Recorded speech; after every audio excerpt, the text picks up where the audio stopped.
ren Guinée la ñu choisir ñu war a ñëw parce que maa ngi ciy jokkoo ak suñu collègue bi yore mbir yooyu Conakry mu ne ma ba 35 personnes prévoir nañ ko ci ab délégation bu war a ñëw am yéene def fi xeetu activités yu bare. Niki noonu Université de Thiès mooy institution partenaire wax naa ko sànq danañ teew ci cadre colloque bi mais liñ professeur Ousmane Gueye wax ak ay collaborateurs am dañu koy rafetlu mooy du Thiès rek moo leen yitteel université bi la ñu sargal donc fa ñuy defee mbir yi muy Dakar danañ fa teew na mu gën a matale na mu gën a rafetee lii ñuy def nag mënuñu ko amal lu dul yéen da ngeen cee jàpp ñuy profité di leen ci remercier di remercier aussi ñëpp ñi nga xam ne ñoo ngi ci comité national d'organisation nekk ci ay commission yu bari di liggéey boobaak léegi vraiment ànd ceeg pas-pas ak Pastef bu wér ñuy ñaan yàlla nag yàlla wërsëgal ñu nañ ko daan defee ñu defee ko ni mu nekk njariñu doomu aadama yi. Cette année, la particularité de cette édition, c'est qu'elle se tient, comme je disais, entre Thiès et Dakar. Pourquoi Thiès? Deux raisons. La première, il faut la souligner de façon très forte, c'est que dans les politiques initiées au niveau du ministère de la Culture et de la Communication, la variable territoire est fortement prise en considération. Cela veut dire que dans les stratégies qui sont déroulées, le citoyen étant au cœur de nos préoccupations, il est de bon ton d'aller le trouver où qu'il soit, en particulier dans les zones plus ou moins périphériques, quand on considère la capitale comme étant le centre. Donc c'est l'une des raisons pour lesquelles le comité scientifique de la FILDAC a choisi Thiès et spécifiquement l'université de Thiès, qui est l'institution à l'honneur. Puisque dans nos traditions, nous mettons à l'honneur un pays, cette année ce sera la Guinée, la République de Guinée, et une institution, cette année ce sera l'université de Thiès. Mais Thiès, c'est aussi le choix de son recteur, que vous connaissez, Madame Ramatoulaye Diagne Beng, la première femme à occuper ce poste stratégique dans notre pays, voire même dans la sous-région. Elle a été choisie non pas parce qu'il s'agit d'une femme, non, par rapport à son profil, à ses capacités, à tout ce qu'elle a pu démontrer sur le champ de l'enseignement et de la recherche. Et j'en profite d'ailleurs pour la féliciter à nouveau. La féliciter surtout pour la pertinence de sa contribution. Nous attendons d'elle qu'elle délivre la leçon inaugurale. Ce sera le 21 novembre à partir de 15h30 au CICES. Alors voilà un peu l'esprit dans lequel nous avons choisi de venir en région. Quand je dis en région, il faut le mettre au pluriel. Ce n'est pas que Thiès, c'est aussi toutes les localités du pays où nous comptons des centres culturels régionaux et où les responsables de ces centres-là sont disponibles pour nous proposer des programmes. Donc ça va être la fête du livre, ça va être la fête de l'édition, ça va être aussi la fête de la lecture. Alors, autant de raisons qui font que le choix d'une université comme partenaire se justifie pleinement.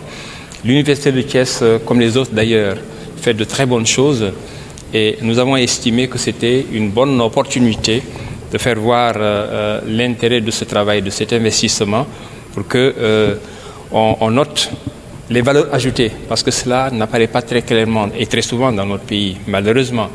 Il y a de bonnes choses qui se font. Il y en a de moins bonnes, mais enfin, pour une fois, ça aurait été bien qu'on focalise sur les bonnes réussites. Et l'Université de Thiès fait partie de ces institutions-là, de notre réseau d'enseignement supérieur, qui, je pense, donne d'excellents résultats. Thiès, c'est aussi une activité centrée autour d'un colloque qui va se tenir les 22 et 23 novembre, ici même. Le thème de ce colloque reprend celui de la FILDAC. Livre et citoyenneté. On ne va pas développer, mais simplement par rapport aux préoccupations de la haute autorité dans notre pays. Vous le savez, nous sommes gouvernés par un programme important, le plan Sénégal émergent. Et le chef de l'État n'arrête pas de dire, et il a raison, que la culture doit être le moteur de ce dispositif. Il y a 3 semaines à Paris, il citait, à l'occasion des 70 ans de présence africaine, le président Senghor qui considérait la culture comme étant au début et à la fin du développement. Sans la culture, on ne peut rien faire. un bon développement, c'est aussi permettre à la culture d'être vécue et bien vécue. Il a ajouté quelque chose de particulièrement important, c'est que dans cette vision d'un Sénégal qui va émerger, la culture doit être un lien et un liant. Un lien, L-I-E-N, un liant, quelque chose qui lie. Et en ce qui nous concerne, en ce qui concerne le segment du livre et de l'édition, nous estimons que nous sommes en plein là-dedans. Pour une raison très simple, quel que soit le secteur que vous prenez, si on ne lit pas, on ne progresse pas vers de bonnes réalisations. Alors, le citoyen, c'est vous et moi. Ce pays-là, ce n'est pas les Japonais qui vont le construire, ce n'est pas les Rwandais qui vont le construire, c'est nous-mêmes qui allons le construire. Donc, nous avons la chance d'être dans un pays formidable, où l'égalité des chances, elle est prononcée, elle est établie. Donc, c'est à nous de voir comment nous enrichir à travers les enseignements du livre, comment nous enrichir, nous armer, comme dirait l'autre, s'armer de science jusqu'aux dents, pour offrir à ce pays que nous aimons tant toutes les chances d'une bonne émergence. Voilà en gros ce que nous ambitionnons de faire dans le cadre de cette FILDAC. L'essentiel des activités se passe naturellement au CICES. J'en profite pour remercier ses partenaires, à côté de nos partenaires de Thiès, puisque depuis plusieurs décennies, c'est avec le CICES que nous organisons cette biennale. Le CICES met en œuvre un certain nombre de dispositifs, de stratégies pour rendre l'exposition possible. Une partie des activités, donc, à compter du 21 jour de l'ouverture jusqu'au 26, se tiendra, le cœur de l'activité au CICES. Alors, l'autre partie, et c'est une nouveauté, nous occupera ici même à Thiès pendant 2 jours, comme je disais, le 22 et le 23 novembre. Dans la programmation, il y a des choses particulièrement intéressantes. Nous avons réussi à mobiliser des sachants, des gens qui ont l'autorité pour discuter des questions inscrites sous le label Livre et Citoyenneté. J'ai parlé de Madame le recteur, mais elle n'est pas seule. Comme ça, je peux prendre par exemple la séquence du samedi 23 dans l'après-midi, où nous interrogeons la citoyenneté et le livre au plan mondial.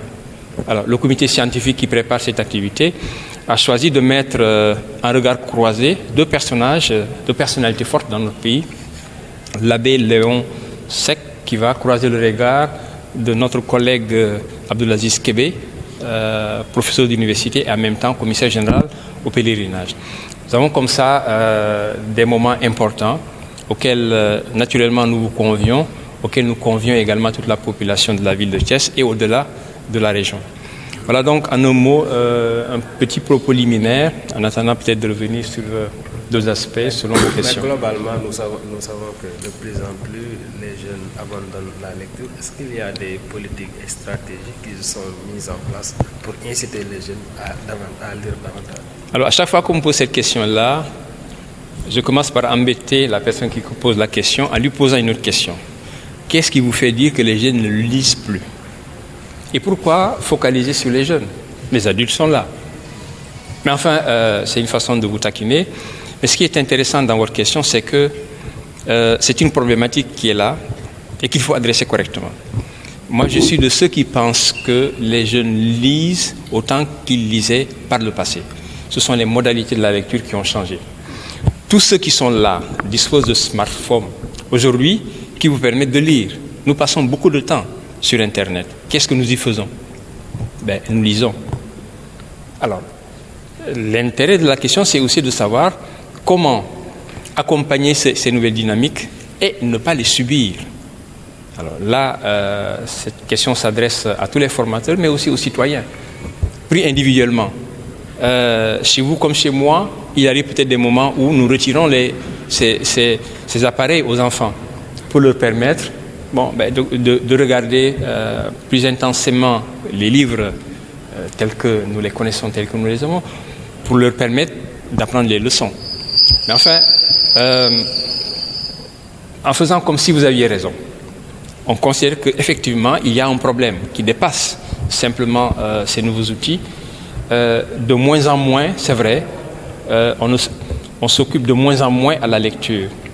Et ce n'est pas une spécificité de notre pays. Et quand on regarde les statistiques dans le monde, c'est une tendance qui est là, qui est lourde peut-être, mais quelles en sont les conséquences? Je ne sais pas. L'autre intérêt, c'est comment faire pour renverser cette tendance-là, pour faire en sorte que on reprenne de bonnes habitudes. Je pense que ça commence par l'État. Et vous avez raison de le dire, c'est notre responsabilité. La mission régalienne de l'État en ce domaine-là, c'est de faire en sorte que, je disais tantôt, le citoyen a droit à l'information. C'est de mettre en œuvre un réseau de lecture publique tel que celui qui nous est confié. Au ministère de la Culture et de la Communication, nous avons la responsabilité de superviser tout ce qui est bibliothèque dans notre pays, de travailler à les créer, à les installer, aussi à les enrichir en termes de documentation, en termes d'animation, etc., etc. Cela, la responsabilité de l'État. La FILDAC qui s'annonce fait partie de ces moments privilégiés de communication où on fait sentir au peuple sénégalais, et même au-delà, ce qui fait la spécificité de notre production littéraire, notre production intellectuelle, qui est quand même très bien respectée. Nous rentrons d'Algérie où le Sénégal était à l'honneur. Dans quelques semaines, nous irons, Inch'Allah, au Caire où le Sénégal est à l'honneur. Nous l'avons été au Québec, nous l'avons été en Guinée, etc., etc. Tout cela pour dire que nous avons une diplomatie culturelle qui repose aussi sur le livre, qui est très intense et qui est très respectée. La responsabilité de l'État, elle est engagée, je vais terminer par cela, parce qu'il y a un autre niveau de responsabilisation qu'on oublie souvent, c'est vous et moi. Je dis, dans chaque famille sénégalaise où vous rentrez, vous avez un salon et à l'intérieur du salon, on a une bibliothèque. Oui ou non, madame? Alors, qu'est-ce qu'on met dans nos bibliothèques à la maison? Généralement, beaucoup de choses, mais très rarement des livres. Et cela interpelle notre responsabilité. Alors, donc, l'État doit faire ce qu'il a à faire, mais le citoyen aussi a sa part de responsabilité. Et si nous voulons construire des choses durables dans ce pays, il faut que de temps à autre aussi, on se rappelle bien de cette responsabilité que nous ne pouvons pas fuir. J'ai commencé par dire que les Japonais ne viendront pas construire le Sénégal. Maintenant, la Bibliothèque nationale, je vais y arriver. Elle fait partie de ces chantiers majeurs que le chef de l'État a décidé de prendre à bras le corps. Il y a 10 jours, un communiqué du Conseil des ministres a réitéré l'importance de ces chantiers-là. En les comptant sur les doigts d'une main, le président de la République a prévu le démarrage effectif du mémorial Gorée Almadi en 2020. L'École nationale des arts fait partie de ses priorités. La Bibliothèque nationale, puisque c'est cela votre question, de ses priorités. L'assiette foncière existe déjà, puisque la direction du livre et de la lecture a dans ses missions la Bibliothèque nationale. Il y a une dotation qui est inscrite pour permettre le démarrage des travaux. Je ne veux pas anticiper sur ce que les autorités vont faire, mais j'ai bon espoir que, le chef de l'État l'ayant cité au titre des chantiers prioritaires, j'ai bon espoir que dans les années à venir, nous serons dotés de cette bibliothèque nationale. Et vous avez raison de le dire, ça n'est pas une négligence. Depuis 22 ans, je suis bien au courant de cette volonté que la plus haute autorité de ce pays avait de réaliser cette bibliothèque nationale-là. Bon, pour des contingences que je ne maîtrise pas, nous ne l'avons pas encore eu, mais tout indique que désormais, il y a une forte volonté politique qui est là et qui nous permettra certainement de disposer de ce maillon essentiel du réseau de lecture publique dans notre pays. Oui, monsieur, personnellement, en tant que collégien, ensuite lycéen, je me dis souvent, j'ai peut-être lu 1000 livres, parce que j'ai beaucoup lu. Tout à l'heure, vous avez parlé de creuset, de lecture. Alors que nous, nous avions la chance d'avoir, par exemple, des bibliothèques dans nos points de vue. Est-ce qu'il y a un programme véritablement pour réhabiliter ces centres culturels qui permettent aux élèves, tous les mercredis, tous les samedis soirs, d'y aller pour emprunter 2 à 3 livres pour pouvoir lire? Alors que si l'on sait qu'aujourd'hui, presque toutes les bibliothèques du Sénégal sont fermées. Je ne dirais pas qu'elles sont toutes fermées. Certaines sont fermées, d'autres fonctionnent correctement, et je suis très content de pouvoir citer au titre de ces bibliothèques qui fonctionnent, celle de l'enseignement supérieur. Encore une fois, nous sommes partenaires de l'Université de Thiès, et je sais tout l'intérêt que le rectorat et ses collaborateurs accordent à l'information documentaire à la bibliothèque de l'Université de Thiès. On ne peut pas faire de recherche sans disposer d'outils aussi performants qu'une bibliothèque. Oui, dans notre réseau de lecture publique, j'en ai parlé tantôt, nous avons des bibliothèques qui fonctionnent. C'est vrai que sur les autres échelles, il y a des efforts à faire. Nous sommes tout à fait conscients de cela. Mais ce que vous devez admettre assez facilement, c'est qu'il y a quand même une bonne répartition des tâches et des responsabilités. Nous avons beau avoir dans nos missions la coordination de la lecture publique au plan national, nous n'avons aucune emprise sur les bibliothèques des établissements scolaires, par exemple.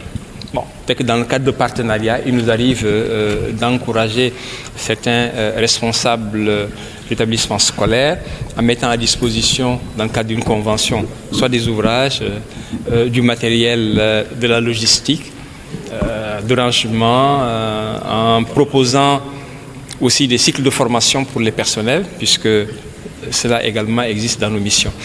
Mais vous convoquez un passé récent, le vôtre, certainement qui vous a permis de lire 1000 livres, peut-être même plus. Aujourd'hui, je réitère ce que j'ai dit en début d'entretien, nous continuons à lire. C'est les formats qui changent. Mais ce n'est pas une façon de dédouaner. Il faut nécessairement qu'on s'occupe de cette question et de la façon la plus sérieuse possible. C'est Nelson Mandela qui disait, et je crois qu'il avait raison, une nation qui gagne, c'est une nation qui lit.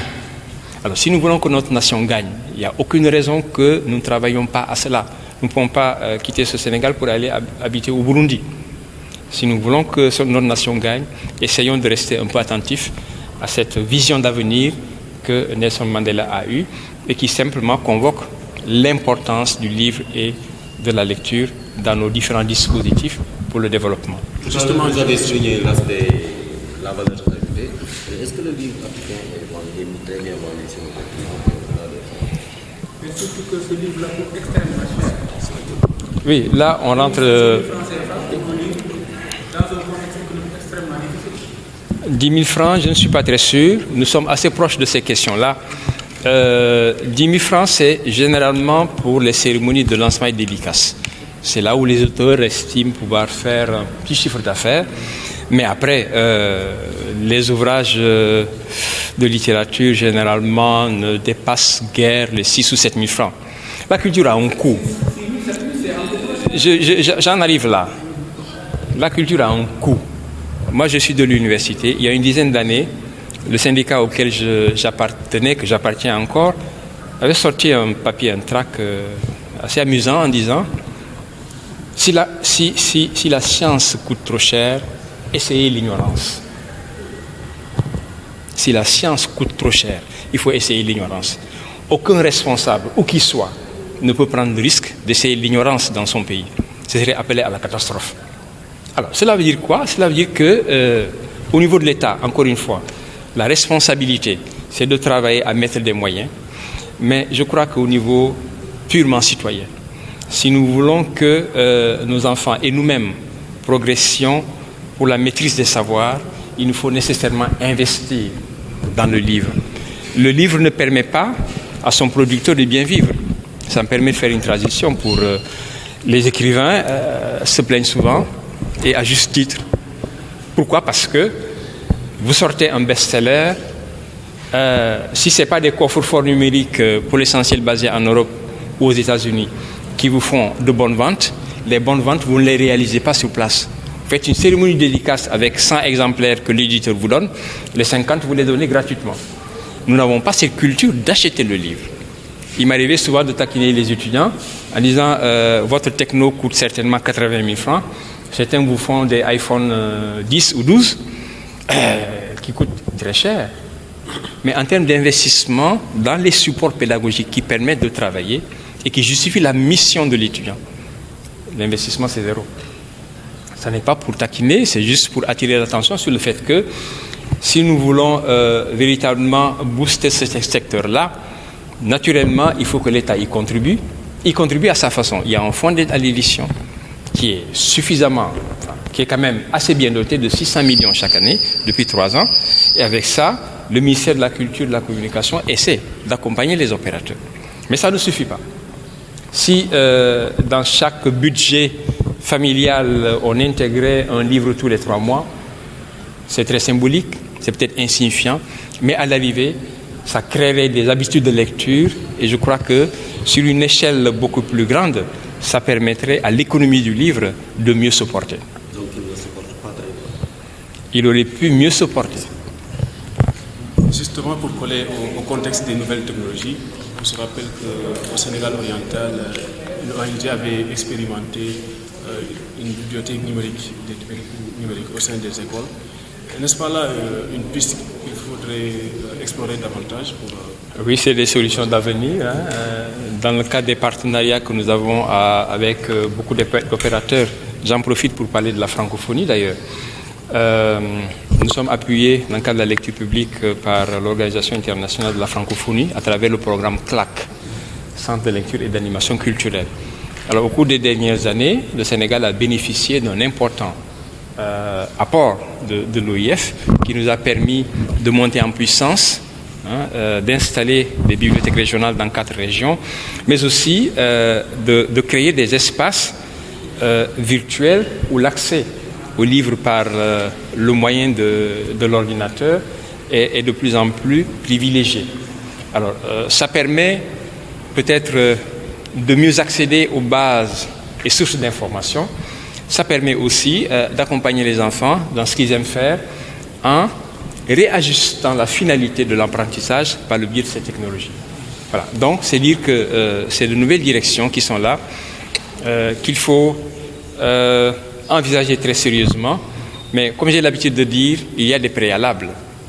Pour avoir ces accès-là, il faut une couverture de la Sonatel, il faut de l'électricité, il faut des équipements qui ne sont pas difficiles. Sur n'importe quel budget d'un ministère, on peut faire quelques investissements de cette nature-là. Mais, une fois encore, le plus important, c'est dans les habitudes qu'il faut ancrer davantage, non seulement auprès des jeunes, mais auprès de nous-mêmes adultes, auprès de nous-mêmes enseignants. Moi, je suis très à l'aise pour parler de cela, parce que quand on ne se cultive pas, quand on ne se documente pas, on a du mal à assumer sa mission d'enseigner.